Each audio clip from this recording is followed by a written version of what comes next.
Hello friends, welcome back everyone, welcome to my channel. और आज मैं लेकर आया हूँ फ्रेंड्स मध्यकालीन भारत के टॉप 50 क्वेश्चन एमसीक्यू के फॉर्म में फ्रेंड्स।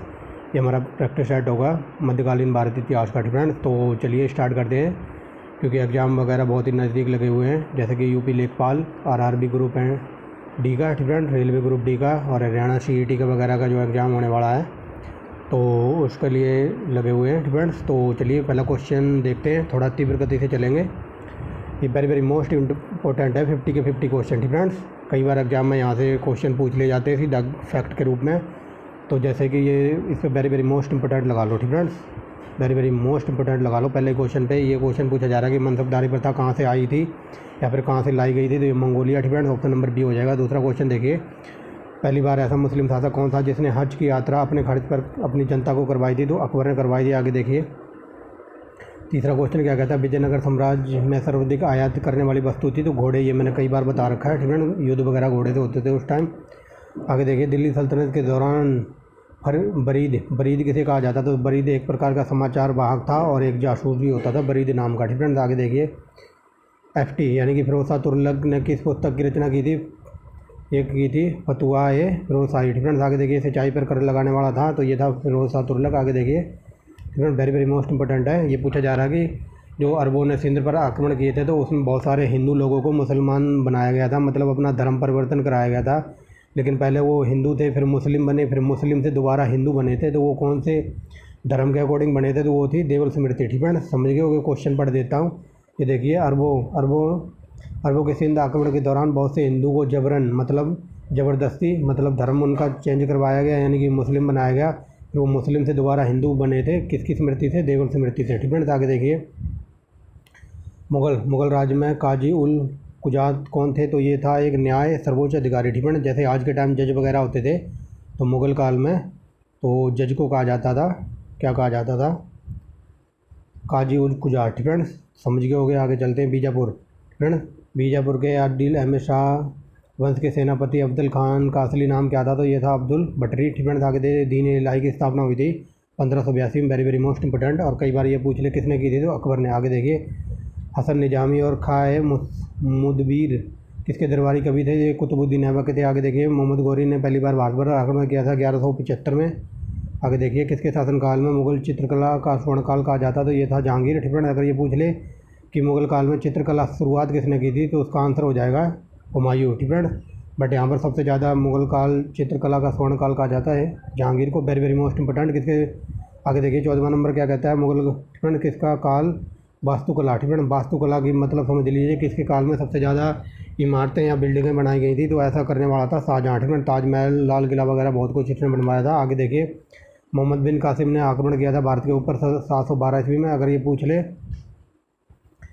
ठीक है ना, ये पूछ ले कि अगर पहला भारत पर सफल आक्रमणकारी कौन था, तो ये था मोहम्मद बिन कासिम, 712 में किया था सफल आक्रमण। ठीक है। आगे देखिए, लिंगराज का मंदिर उड़ीसा में है, वेरी मोस्ट इंपॉर्टेंट। और लॉलीपॉप, ये वेरी मोस्ट इंपॉर्टेंट लगाओ। इसके ऊपर नटराज की जो कांस्य मूर्ति मिली थी, तो उसका संबंध है चोल काल से। ठीक है। अगर ये पूछ ले कि नटराज की कांस्य मूर्ति किसकी थी, तो भगवान शिव की थी, वेरी मोस्ट इंपॉर्टेंट।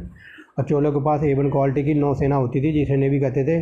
अंगोवर्ष का संबंध है राष्ट्रकूट राज्य से। ठीक है। आगे देखिए, ठीक है ना, जब इंग्लैंड में ब्रिटेन की राजधानी, क्या बोल रहा हूँ मैं, जब इंग्लैंड में रानी जो एलिजाबेथ थी, तो उसका शासनकाल चल रहा था, तो उस टाइम इंडिया में शासनकाल चल रहा था अकबर का। ठीक है। कई बार क्वेश्चन ये ऐसे पूछा जाता है, लेकिन थोड़ा घुमा के अगर पूछ ले कि जब इंडिया में जब अंग्रेज आए थे, यानी कि ईस्ट इंडिया कंपनी आई थी, तो उस समय भी हमारे देश पर औरंगजेब, क्या बोल रहा हूँ, अकबर का शासन था। ठीक है। आगे देखिए, अब्दुल कायूम बदायूं, नकीब खान और थानेश्वर किसके राज दरबारी कवि थे। ठीक है ना, ये यहाँ नहीं आना था, ये कुछ और है। ठीक है, यहाँ ये पूछा जा रहा है कि अब्दुल कादिर बदायूं और नकीब खान किसके दरबारी कवि थे, तो ये अकबर के थे। ठीक है, क्योंकि थानेश्वर तो हरियाणा में कुछ क्षेत्र का पहले नाम था। ठीक है ना। आगे देखिए, मुगल काल में न्याय का सर्वोच्च अधिकारी कौन था, तो ये भी बताया। ठीक है ना, यहाँ पर क्वेश्चन घुमा के पूछा गया है। ठीक है, अभी क्वेश्चन ऊपर क्वेश्चन में ये था कि काजी उल कुजात कौन था, तो ये एक सर्वोच्च अधिकारी था, यानी कि जज वगैरह। ठीक है। अब आगे देखिए, जहांगीर के दरबार में ब्रिटेन का कौन सा जेम्स प्रथम के दरबार में राजदूत आया था, ये टॉमस रो आया था। अगर ये पूछ ले कब आया था, तो ये आया था, बताइए, कोई बता सकता है? ठीक है ना, कमेंट बॉक्स में बताना। चलो मत बताना, मैं बता देता हूँ, ये 1615 में आया था। ठीक है ना, 1615 में। आगे देखिए, वेरी वेरी मोस्ट इंपॉर्टेंट है। मोहम्मद शाह का अन्य नाम था तो ये रंगीला बादशाह। ठीक फ्रेंड्स, कई बार पूछ लेता है। ठीक फ्रेंड्स, आगे देखिए, मुग़ल राजा शाह आलम द्वितीय का असली नाम क्या था तो ये अली जौहर था, अली गौहर। ठीक फ्रेंड्स, आगे देखिए, मोहम्मद शाह का रियल नाम क्या था तो ये था रोशन अख्तर। ठीक फ्रेंड्स, और इसी को रंगीला बादशाह कहा जाता था। आगे देखिए, रंगीला बादशाह इसे क्यों कहा जाता था थोड़ा डिटेल में बता दूं, क्योंकि ये सब मैंने आपको ऑलरेडी डिटेल में कराया हुआ है।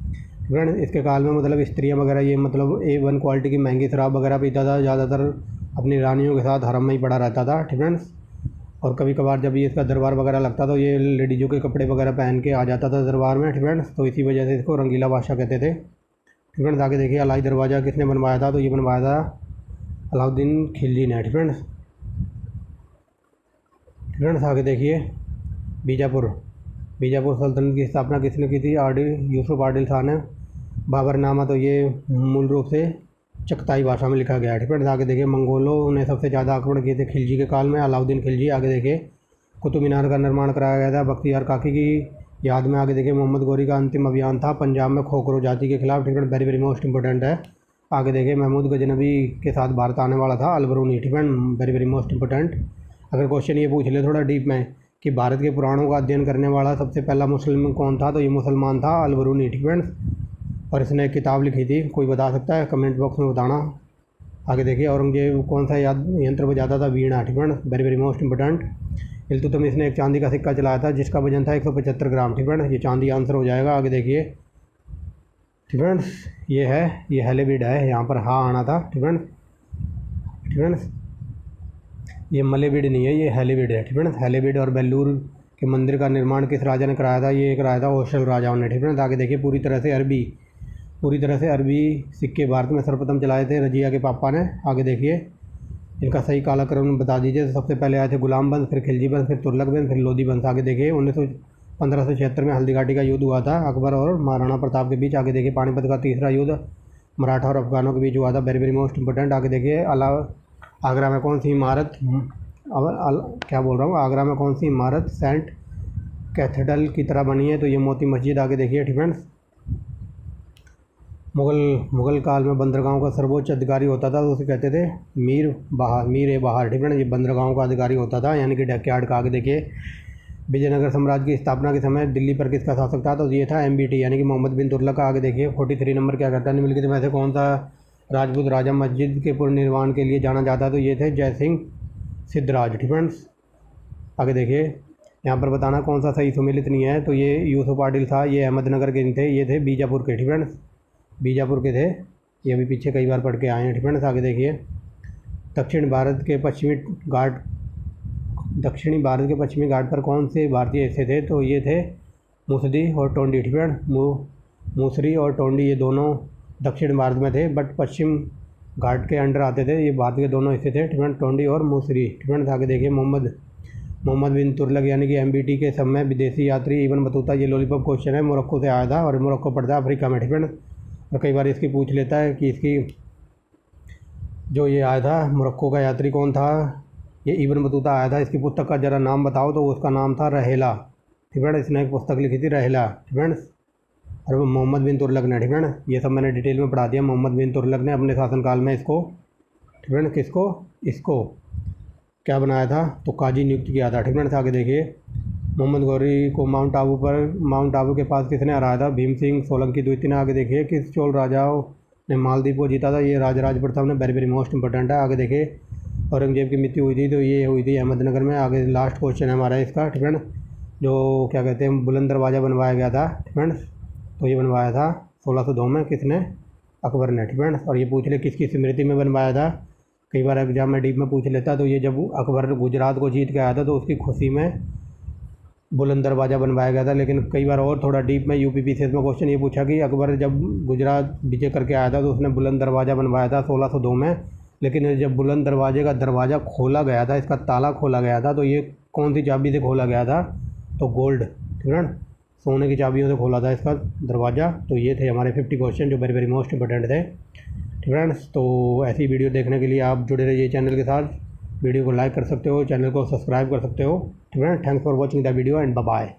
Hello friends, welcome back everyone, welcome to my channel. और आज मैं लेकर आया हूँ, ठीक फ्रेंड्स, इसमें मतलब 2-3 सब्जेक्टों का मिक्सचर है फ्रेंड्स। ये वेरी वेरी मोस्ट इंपॉर्टेंट है। पहले हम देखेंगे भारत के जितने भी दर्रे वगैरह हैं या पर्वत वगैरह हैं कहाँ पर फ्रेंड्स। तो चलिए वीडियो स्टार्ट करते हैं। पहला question very very most important है। ये काराकोरम और कैलाश श्रेणी, तो ये भारत और चीन के अंडर आती है फ्रेंड्स, पड़ती है। लद्दाख श्रेणी ये जम्मू कश्मीर में है, ये पूरी भारत के अंदर है फ्रेंड्स। जास्कर श्रेणी जम्मू कश्मीर। पीर पंजाल श्रेणी तो ये जम्मू कश्मीर फ्रेंड्स। और ये दर्रे वगैरह भी हैं, कई बार ये पूछ लेता है कि पीर पंजाल का दर्रा कहाँ है, तो ये जम्मू कश्मीर में है फ्रेंड्स। तो आगे चलिए, पीर पंजाल श्रेणी या फिर कई बार ये डायरेक्ट पूछ लेता है कि पीर पंजाल दर्रा या फिर ये जास्कर दर्रा कहाँ पर पड़ता है, तो ये जम्मू कश्मीर में पड़ते हैं फ्रेंड्स। क्योंकि ऐसे क्वेश्चन फ्रेंड्स ग्रुप डी वगैरह में सीधे फैक्ट के रूप में पूछ ले जाते हैं। तो चलिए आगे देखते हैं। अगला नंगा पर्वत, तो ये जम्मू कश्मीर में है फ्रेंड्स। कामेंग पर्वत Uttaranchal. Nanda Devi Uttaranchal very very most important है। नंदा देवी कई बार पूछ लेता है। धौलागिरी फ्रेंड्स, धौलागिरी तो ये पड़ता है हिमाचल प्रदेश में। गुरु शिखर फ्रेंड्स, गुरु शिखर में अगर ये राजस्थान में पड़ता है फ्रेंड्स। अगर ये पूछ ले अरावली की सबसे ऊंची चोटी कौन सी है, तो ये गुरु शिखर है और ये राजस्थान में पड़ता है। माउंट एवरेस्ट फ्रेंड्स, तो ये नेपाल में पड़ता है और इसको सागर माता भी कहते हैं नेपाल में फ्रेंड्स। बट अब जो करंट इसकी ऊंचाई जो नेपाल और चाइना वालों ने नापी है, तो उसकी ऊंचाई अब ये समथिंग 8050.86 हो गई है फ्रेंड्स। ये इतनी हो गई है 0.86 फ्रेंड्स। तो याद रखना। आगे चलते हैं। गारो खासी जयंतिया, तो ये मेघालय और असम में पाई जाती है। Very very most important. Naga पहाड़ी, तो ये नागालैंड में है। रावली तो ये मैंने बता दिया, ये गुजरात दिल्ली और राजस्थान वगैरह में फैली हुई है फ्रेंड्स। ये राजस्थान वगैरह गुजरात दिल्ली वगैरह की साइड पड़ता है और वहाँ तक फैली है। माउंट आबू तो ये राजस्थान में है। विंध्याचल श्रेणी मध्य प्रदेश। सतपुड़ा श्रेणी मध्य प्रदेश फ्रेंड। महादेव पहाड़ियाँ वेरी वेरी मोस्ट इंपॉर्टेंट है, ये मध्य प्रदेश में पड़ता है। मैकाल पहाड़ी तो ये भी मध्य प्रदेश में फ्रेंड्स। आगे देखिए राजमहल की पहाड़ी, तो ये राजमहल की पहाड़ी जो ये है झारखंड फ्रेंड। सतमाड़ा श्रेणी ये पड़ती है, सतमाड़ा श्रेणी कह लो या पहाड़ी कह लो, तो ये महाराष्ट्र में पड़ती है। अजंता श्रेणी वेरी वेरी मोस्ट इंपॉर्टेंट, ये पड़ती है महाराष्ट्र में फ्रेंड्स। आगे देखिए महेंद्रगढ़ श्रेणी वेरी वेरी मोस्ट इंपॉर्टेंट, ये पड़ती है उड़ीसा में। महाबलेश्वर पहाड़ी महाराष्ट्र में। नीलगिरी पहाड़ी again very very most important, ये तमिलनाडु में पड़ती है फ्रेंड्स। आगे देखिए अन्नामलाई की पहाड़ी तमिलनाडु। छोटा नागपुर का पठार ये झारखंड में। बुंदेलखंड का पठार तो ये मध्य प्रदेश उत्तर प्रदेश में पड़ता है। बघेल फ्रेंड्स, बघेल का पठार ये एमपी में पड़ता है। तेलंगाना का पठार ये आंध्र प्रदेश फ्रेंड्स, आंध्र प्रदेश में पड़ता है। नर्मदा नदी के दक्षिण में। आगे चलिए मैसूर का पठार कर्नाटक में। दोदा बेटा ये केरल। दोदा बेटा फ्रेंड्स, दोदा बेटा फ्रेंड्स, ये दोदा बेटा चोटी है तो ये पड़ती है केरल और तमिलनाडु में। इलायची की पहाड़ियाँ वेरी वेरी मोस्ट इंपॉर्टेंट, तो ये केरल और तमिलनाडु में पड़ती हैं। डफला पहाड़ियाँ ये अरुणाचल प्रदेश। मीठी पहाड़ियाँ अरुणाचल प्रदेश फ्रेंड्स। आगे देखिए मिकर पहाड़ियाँ फ्रेंड, मिकर पहाड़ियाँ ये भी अरुणाचल प्रदेश। लुसाई पहाड़ियाँ मिजोरम फ्रेंड्स। आगे देखिए फ्रेंड्स ये लुसाई पहाड़ियाँ हो गया। गॉडविन ऑस्टिन तो ये जम्मू कश्मीर में पड़ता है और इसकी सबसे ऊंची चोटी है K2, यानी कि इसको K2 भी कहते हैं फ्रेंड्स। काराकोरम फ्रेंड्स, काराकोरम इसमें 2 बार के आता है इसलिए इसको K2 भी कह देते हैं फ्रेंड्स। और ये जम्मू कश्मीर वगैरह में पड़ती है और इसका दूसरा नाम है गॉडविन ऑस्टिन फ्रेंड्स। याद रखना। Kanchenjunga very very most important, ये सिक्किम में पड़ती है फ्रेंड्स। आगे देखते हैं फ्रेंड्स, आगे देखिए अब कुछ फुल फॉर्म देखते हैं। तो यहाँ PDF फ्रेंड, PDF की कई बार फुल फॉर्म पूछ लेते हैं। तो PDF की फुल फॉर्म है port documents format friends. HTML तो हाइपर टेक्स्ट मार्कअप लैंग्वेज। ऐसे क्वेश्चन कई बार एग्जाम में सीधे फैक्ट के रूप में पूछ लेते हैं फ्रेंड्स। तो याद रखना HTML की फुल फॉर्म है hyper text markup language very very most important. NEFT friends, तो इसका फुल फॉर्म बता दीजिए फ्रेंड्स। ये है national electronic fund transfer friends. जो बड़ी बड़ी संस्थाएं बिजनेसमैन वगैरह होते हैं तो वो अपना मतलब फंड इधर से उधर ट्रांसफ़र करते हैं ना। मान लो किसी को 5 करोड़ भेजने हैं या फिर किसी को 10 करोड़ लेने हैं फ्रेंड्स, तो वहाँ इस जो बड़ी रकम भेजी जाती है तो वहाँ इस चीज़ का प्रयोग किया जाता है NEFT का।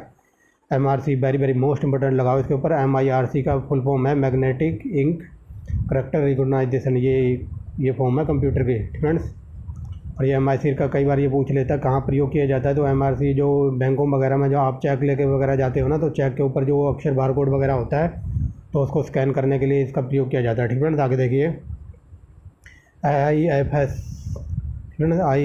IFSC फ्रेंड्स, तो ये देखा होगा आपने Indian financial system code friends, इसकी फुल फॉर्म है ISP, तो इसकी है इंटरनेट सर्विस प्रोवाइडर। आगे देखिए ECS, तो इसकी फुल फॉर्म है इलेक्ट्रॉनिक क्लियरिंग सिस्टम फ्रेंड।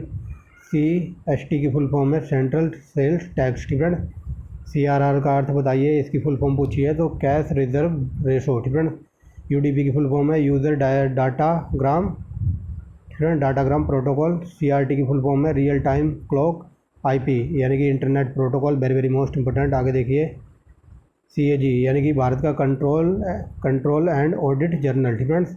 और कई बार ये पूछ लेता है CAG कौन से आर्टिकल में है, तो ये 148 आर्टिकल 148 में इसका वर्णन दिया हुआ है, ठीक फ्रेंड्स। आगे देखिए FERA की फुल फॉर्म है फॉरेन एक्सचेंज रेगुलेशन एक्ट, ठीक friends. ISRO Indian space research organisation, ठीक फ्रेंड्स। ISDN तो है इंटीग्रेटेड सर्विस डिजिटल नेटवर्क। आगे देखिए सार्क, ये वेरी वेरी मोस्ट इंपॉर्टेंट है, south east association for religious corporation, ठीक फ्रेंड्स। इस सार्क में कितने सदस्य वगैरह हैं, ठीक फ्रेंड्स। G20 में कितने सदस्य हैं, ठीक फ्रेंड्स। G20 में कितने सदस्य हैं, तो इन सब की वीडियो ट्रिक से बना के डाल रखी है, ओनली ट्रिक के नाम से प्लेलिस्ट मिल जाएगी आपको, ठीक फ्रेंड्स। वहाँ पर सार्क में कितने सदस्य हैं, आसियान में कितने सदस्य हैं, G7 में कितने सदस्य हैं, G20 में कितने सदस्य हैं, इन सब की ट्रिक की वीडियो मिल जाएगी आपको प्लेलिस्ट में। आगे देखिए अगले क्वेश्चन ये पूछ ले कि सार्क का मुख्यालय कहाँ है, तो नेपाल की राजधानी काठमांडू में, ठीक फ्रेंड्स। आगे देखिए अगर ये पूछ ले इसकी स्थापना कब हुई थी, तो ये हुई थी 1985 में, ठीक फ्रेंड्स। 1985 में इसका मुख्यालय है काठमांडू, ठीक फ्रेंड्स। OMR की फुल फॉर्म है, तो ये आपने देखा होगा ऑप्टिकल मार्क रिकॉग्नाइजेशन। AHRL की फुल फॉर्म है एशियन ह्यूमन राइट कमीशन, ठीक फ्रेंड्स। आगे देखिए JPEG की फुल फॉर्म है जॉइंट फोटो एक्सपर्ट ग्रुप, ठीक फ्रेंड्स, ये तो आपने देखा ही होगा। आगे देखिए URL यूनिफॉर्म सोर्स लोकेशन। आगे देखिए IRDP तो इंटरनेट रूरल डेवलपमेंट प्रोग्राम। आगे देखिए ASLV, ठीक फ्रेंड्स, तो इसकी देखिए क्या होता है आर्गूमेंटेड सैटेलाइट लॉन्च व्हीकल, ठीक फ्रेंड्स। ये सब इसरो से रिलेटेड टर्म है, ठीक फ्रेंड्स। ASLV GSLV जो अपने विमान वगैरह भेजते हैं ना, उपग्रह क्या कहते हैं, उपग्रह वगैरह छोड़ते हैं, सैटेलाइट वगैरह छोड़ते हैं, तो उससे रिलेटेड है ये, ठीक फ्रेंड्स। आगे देखिए जो 2019 में NTPC का एग्ज़ाम हुआ था, तो वहाँ वो पूछा था, ठीक फ्रेंड्स, GSLV की फुल फॉर्म पूछी थी, ठीक फ्रेंड्स। तो GSLV की फुल फॉर्म हो जाएगी, बताओगे कोई? GSLV की फुल फॉर्म पूछी थी, तो उसकी फुल फॉर्म हो जाएगी जियो सिंक्रोनाइज्ड लॉन्च व्हीकल, ठीक फ्रेंड्स। आगे चलिए GMT की full form global means time, ठीक फ्रेंड्स। ये GMT की जो लाइन वगैरह है जो विश्व में किन किन देशों से गुजरती है, इसकी भी ट्रिक की वीडियो मिल जाएगी। GPS की फुल फॉर्म है ग्लोबल पोजिशनिंग सिस्टम, ठीक फ्रेंड्स। GNP की फुल फॉर्म है तो ग्रोस इन नेशनल प्रोडक्ट, ये वर्ड है इकोनॉमिक्स का, ठीक फ्रेंड। आगे देखिए SU का अर्थ क्या है, तो स्लाइटली अनरिच्ड यूरेनियम, फ्रेंड्स समझ गए हो गए। आगे देखिए इसकी होगी ना स्लाइटली अनरिच्ड यूरेनियम। आगे देखिए GST तो इसकी तो बताने की ज़रूरत नहीं है, goods and service tax, friends. अगर ये पूछ ले कब लागू हुआ था, तो 1 जुलाई, ठीक है, 1 जुलाई 2017, ठीक है, तो 1 जुलाई 2017 को ये लागू हुआ था GST। आगे देखिए गूगल की फुल फॉर्म बता दीजिए, global organisation of oriented group language of earth, ठीक है। आगे देखिए याहू की फुल फॉर्म है yet another hierarchical official oracle, ठीक है। आगे देखिए विंडो, ठीक है, विंडो की फुल फॉर्म बता दीजिए wild interactive network development for office work situation. आगे देखिए कंप्यूटर की फुल फॉर्म है, ये वेरी वेरी मोस्ट इंपॉर्टेंट है, ठीक है, कई बार पूछ लेता है। कंप्यूटर को हिंदी में कहते हैं संगणक, ठीक है, संगणक। इसकी फुल फॉर्म देखिए common oriented machine particularly united and user under technical and educational research, very very most important. Virus की full form very most important लगा लो, इसकी है virtual information research under siege, friends. आगे देखिए UMTS की full form बता दीजिए universal mobile telecommunication system, friends. AMOLED की फुल फॉर्म बता दीजिए active matrix organic light emitting diode, friends, very very most important. आगे देखिए OLED, फ्रेंड्स, OLED की फुल फॉर्म बतानी है, तो LED की तो आप जानते हैं लाइट एमिटिंग डायोड, और इस O से बनेगा ऑर्गेनिक, फ्रेंड्स। आगे देखिए IMEI का अर्थ क्या है, international mobile equipment identity, friends. चलते हैं आगे, यहाँ पूछा है ESN की फुल फॉर्म है इलेक्ट्रॉनिक सीरियल नंबर, फ्रेंड्स। अब आगे देखते हैं आधुनिक भारत का कुछ इतिहास देख लेते हैं, फ्रेंड्स। यहाँ तक हो गया ना हमारा, अब आगे देख लीजिए, थोड़ा सब कुछ मिक्सचर है, फ्रेंड्स, तो मैंने पहले ही बता दिया था। तो पहला क्वेश्चन देखिए भगत सिंह को फांसी की सज़ा सुनाने वाला जज कौन था, तो ये थे JC Hilton, friends, very very most important लगा लो इस पर। गोपाल कृष्ण गोखले तो ये राजनीतिक गुरु थे महात्मा गांधी के। ठीक है, आगे देखिए किस एक्ट, ठीक है, ये वेरी वेरी मोस्ट इंपॉर्टेंट है। तीसरा, किस एक्ट को बिना अपील, बिना दलील और बिना वकील का काला कानून कहा गया था? रोलेट एक्ट को। ठीक है, अगर ये पूछ ले कब आया था तो ये 1919 में आया था। ठीक है, 1919 में। अगर ये क्वेश्चन डीप में पूछ ले कि जब ये आया था तो उस टाइम कौन सा वायसराय था, तो लॉर्ड चैम्सफोर्ड। ठीक है, याद रखेंगे। डंडा, क्या बोल रहा हूँ मैं, डंडा फौज का गठन किया था तो ये चमनदीप ने किया था। पंजाब में निरंकारी आंदोलन की शुरुआत हुई थी, किसने की थी? तो ये की थी दयाल दास ने। ठीक है, वेरी वेरी मोस्ट इंपॉर्टेंट। सबसे कम उम्र में फांसी की सजा पाने वाला क्रांतिकारी था ये खुदीराम बोस। ये मात्र 17 साल के थे, अंग्रेजों ने इनको फांसी पर चढ़ा दिया था। आगे देखिए, जलियांवाला बाग हत्याकांड के दौरान केसर हिंद की उपाधि महात्मा गांधी ने लौटा दी थी। फ्रेंड्स, आगे देखिए, और रविंद्रनाथ टैगोर ने अपनी गुरुदेव की उपाधि भी लौटा दी थी। ठीक है, अंग्रेजों को उनके मुंह पे दे के मारी थी। आगे चलिए, गदर पार्टी के संस्थापक कौन थे? तो ये लाला हरदयाल। ठीक है, लाला हरदयाल और काशीराम। ठीक है, कई बार ये ज़्यादातर लाला हरदयाल ही ऑप्शन में मिलता है। ठीक है, और कई बार ये पूछ ले कब हुई थी, तो 1913 में। ठीक है, 1913 में इसकी स्थापना हुई थी। आगे चलिए, forward block very very most important, Subhash Chandra Bose ने की थी। कांग्रेस का विभाजन हो गया था तो जैसे ही सूरत देखी तो 1907 में कांग्रेस 2 दलों में बट गई थी, यानी कि गर्म दल और नरम दल में। ठीक है, 1907 में सूरत का अधिवेशन था। कई बार ये पूछ लेता है कि कांग्रेस का जो सूरत का अधिवेशन हुआ था तो इसकी अध्यक्षता किसने की थी? अरविंदो घोष ने। ठीक है, इसकी अध्यक्षता की थी अरविंदो घोष। बोल दिया शायद, उसके लिए सॉरी। ठीक है, आई थिंक इसका आंसर है। ठीक है, तो अरविंदो घोष बोल दिया, उसके लिए सॉरी। तो इसकी अध्यक्षता की थी रास बिहारी बोस। ठीक है, रास बिहारी घोष ने की थी, रास बिहारी घोष। ठीक है, आगे चलिए, प्रथम मुस्लिम अध्यक्ष थे तो ये थे बदरुद्दीन तैयब। ठीक है, कांग्रेस के जो प्रथम मुस्लिम अध्यक्ष थे तो ये थे तैयब जी। ठीक है, इन सब की ट्रिक की वीडियो मैंने बता रखी है। इसकी ट्रिक है तो जो कांग्रेस के पहले 4 अधिवेशन हुए थे उनकी ट्रिक है बंटी, BNT और वाई। ठीक है, बी से बनेगा, सबसे पहले थे भूमेश चंद्र बैनर्जी। ठीक है, सबसे पहले अध्यक्ष थे कांग्रेस के बैनर्जी। बी से बनेगा बैनर्जी, यानी कि भूमेश चंद्र बैनर्जी। दूसरा अधिवेशन के अध्यक्षता की थी नरोजी। ठीक है, एन से बनेगा नरोजी, यानी कि दादा भाई नरोजी। और प्रथम मुस्लिम अध्यक्ष है तो इस टी से बनेगा तैयब जी। ठीक है, ये है ना बदरुद्दीन तैयब। और इससे ये बाई से बनेगा जॉर्ज यूले, यानी कि प्रथम अंग्रेज पूछ ले या प्रथम यूरोपीय कांग्रेस का अध्यक्ष कौन बना था, तो ये बाई से बनेगा जॉर्ज यूले। ठीक है, समझ गए होंगे। ये है ना तीसरे नंबर पे टी, यानी तैयब जी। ठीक है, प्रथम मुस्लिम अध्यक्ष थे तैयब, यानी कि टी से बनेगा तैयब, समझ गए होंगे। आगे देखिए, मराठा साम्राज्य के संस्थापक थे शिवाजी द्वारा लगाए गए 2 कर थे चौथ और देशमुखी। आगे देखिए, लंपट मुर्ग ये जहांदार को कहा जाता था। ठीक है, रंगीला बादशाह ये लॉलीपॉप है। फ्रेंड्स, ईरान का नेपोलियन कहा जाता था नादिर शाह को। आगे देखिए, तो इस नादिर शाह ने ही हराया था मोहम्मद शाह रंगीला को 1739 में जो करनाल की लड़ाई हुई थी। ठीक है, तख्ते ताउस, मयूर सिंहासन वगैरह सब कुछ लूट के ले गया था। आगे देखिए, मुगल दरबार। ठीक है, मुगल दरबार में आने वाला प्रथम अंग्रेज था कैप्टन हॉकिंस। ये जगह जहांगीर के दरबार में आया था। गुरुमुखी। ठीक है, गुरुमुखी का आविष्कारक माना जाता था अंगद को। ठीक है, गुरु अंगद को। आगे देखिए, खालसा पंथ की स्थापना गुरु गोविंद सिंह ने की थी।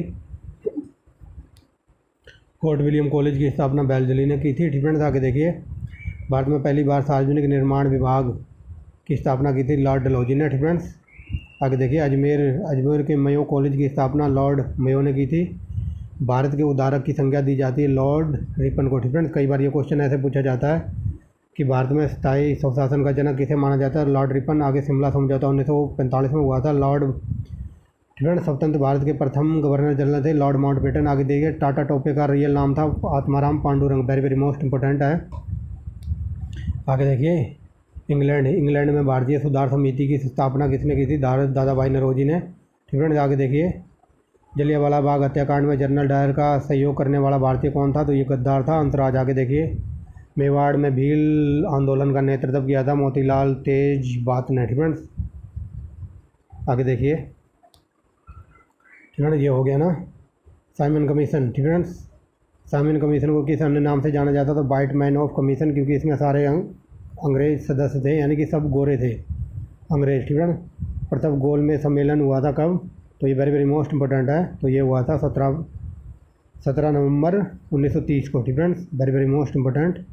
अगर ये पूछ ले कि ऐसा कौन सा व्यक्ति था जो तीनों गोल मेल सम्मेलन में भाग लेने गया था, तो वो थे BR अम्बेडकर। ठीक है, BR अम्बेडकर थे जो तीनों गोल में सम्मेलन में प्रेजेंट हुए थे। ठीक फ्रेंड्स, तो ये थी कुछ मिक्सचर क्वेश्चन। ठीक फ्रेंड, वीडियो अच्छी लगी हो तो लाइक एंड शेयर करेंगे, सब्सक्राइब करेंगे चैनल को। मिलते हैं नेक्स्ट वीडियो में। Thanks for watching the video and bye bye.